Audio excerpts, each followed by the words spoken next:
সুপ্রভাত বন্ধুরা, আশা করি তোমরা সবাই খুব ভালো আছো। আর তোমাদের ভালোবাসায় আমিও বেশ ভালো আছি। সকাল থেকে আমি আজকে কোনো ভিডিও শ্যুট করিনি, তোমরা আমাকে একদম রেডি হয়ে পরে দেখতে পাচ্ছ, কারণ আমরা আজকে যাব হচ্ছে বাঁকুড়া। আসলে আমার ডাক্তার দেখানোর ডেট আছে, তার জন্য 6 মাস ছাড়া ছাড়া একবার করে চেক আপে যেতে হয়, সেইটার জন্যই আজকে যাচ্ছি। আর প্রথম কথা বলতে একটু অসুবিধা হবে, কারণ দেখতে পাচ্ছি স্ক্রিনের দিকে তাকানো হচ্ছে, ক্যামেরার দিকে তাকাতে পারছি না, একটুখানি অ্যাডজাস্ট করে নিও। আর জামা পরে যাচ্ছি, কারণ বাইকে যাব, অনেকটা রাস্তা অসুবিধা হবে, তার জন্য। তো চলো আমরা বেরোই, অলরেডি অনেকটা লেট হয়ে গেছে, আর তোমরা আমার সাথে থাকো। দেখো বলতে বলতে আমরা বেড়াইও গেছি, আর আমাদের গ্রামটা ক্রস করে আমরা চলে এসেছি। তারপরেই এই রাস্তাটা পড়ে, আর এখন তো ধানের সময়, তাই দুপাশ জুড়ে শুধু ধান ক্ষেত, সবাই ধান লাগায় রাখিছে। দৃশ্যটা দেখতে অপূর্ব সুন্দর লাগছিল, তাই তোমাদের সাথে একটুখানি শেয়ার করে দিলাম। আর তারপর আমরা সিমলাপাল পেরায়ে চলে এসেছি, আর সিমলাপালের পরেই এইটা একটা একদম ছোটোখাটো মতো একটা জঙ্গল পড়ে। আর এইখানটা তোমাদেরকে দেখাচ্ছিলাম, কারণ দেখো মাঝখানে একটা করে আবার গাছ লাগায় রাখিছে বস্তার মধ্যে। আর এই সাইডের রাস্তাটা কাটিয়েছে, কারণ হয়তো রোডটাকে বাড়াবে, এই জন্য কাজ চলছে, এখনও কমপ্লিট হয় নাই। আর এই জায়গাটার নাম আমি ঠিক জানিনি, তাই তোমাদেরকে বলতে পারলাম নাই।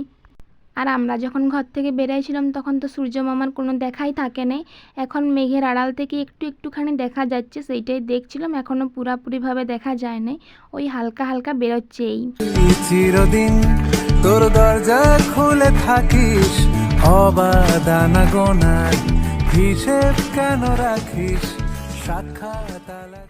আর দেখো এখন আমরা বাঁকুড়া দ্বারকেশ্বর নদীর ব্রিজটা পেরাচ্ছিলাম, সেটাই তোমাদেরকে দেখাচ্ছিলাম। আর তারপরে একটা পাম্প থেকে গাড়িতে তেল নিল তোমাদের দাদাভাই, তেল ছিল তবুও নিয়ে নিল বাড়তি। আর তারপরে এইটা হচ্ছে বাঁকুড়া ওভার ব্রিজটা, এইটার নিচ দিয়ে ট্রেন লাইন গেছে, আর ওপর দিয়ে এমনি বাস গাড়ি সব কিছু যাতায়াত করে, এটাকে ওভার ব্রিজ বলে বাঁকুড়ার। তোমরা যারা বাঁকুড়া থেকে দেখছো তারা হয়তো জেনে থাকবে না জায়গাটা খুব ভালো করেই। নিচ দিয়ে ট্রেন লাইন, সেটা তোমাদেরকে দেখানোর চেষ্টা করছিলাম, কিন্তু ভালোভাবে বোঝা যায় না। ওই দেখো, ওই যে ট্রেন লাইন নিচে, সেই ট্রেন যায় ওই লাইনে। আর তারপরে পেরাচ্ছিলো মা, জানো তো এইখানের পর থেকে জাম লাগিয়ে গেছিলো, অনেকটা লেট হয়ে গেছিলো যেতে। আর পৌঁছিতে আমাদের প্রায় 8টা বাজে গেছিলো, তার জন্যই ভাবলাম আগে কিছু খাওয়া দাওয়া করে নিই, তারপরে আমরা যাব ডাক্তারখানা দেখাতে। তাই এইখানে বসেছি খাওয়া দাওয়া করার জন্য। তোমাদের দাদাভাই প্রথমে বুঝতে পারেনি যে ভিডিও করছি। আর ওই সাইডে হচ্ছে রেল স্টেশনটা, রেল স্টেশনের একদম অপোজিটে আমরা খেতে বসেছি। আর এইখানে আমরা খাচ্ছিলাম হচ্ছে কচুরি, আর এইটা সেই ছোলা তারপর মটর দিয়ে একটা ঘুগনি টাইপের কিছু করেছিল। আর ওই দেখো ওইখানে হচ্ছে আলোলিকা, ওই আলোলিকা নার্সিংহোমেই আমরা ডাক্তার দেখাবো, ওইখানেই আমি ডাক্তারের চেক আপ করাই, তারপর যাচ্ছি। আর এইখান থেকে তোমাদের দাদাভাই বলছিল কি দেখো ভিড় কত, আজকে সত্যি অনেক ভিড় হয়েছিল। আমরা যখন গেছি তখন 109-এর দাগে অবধি নাম চলে গেছে, আমাদের 109-এর দাগে নাম ছিল। অনেকক্ষণ দাঁড়াতে হয়েছে প্রথম দিনটা, কিন্তু যাই হোক দেখানো হয়ে গেছিলো ভালোই। আর এই দেখো আমরা এখন গেটটা দিয়ে ঢুকবো, আর আমরা ঢুকার সাথে সাথে দেখো আমাদের আগে একদম দুজন গেল, এই একজন গেল আবার একজন গেল। আর এই যে আমরা ঢুকছি, আর দেখো বাইরেটাতেই দাঁড়াই আছে অনেকজন, ভিতরেও আবার দাঁড়াই আছে।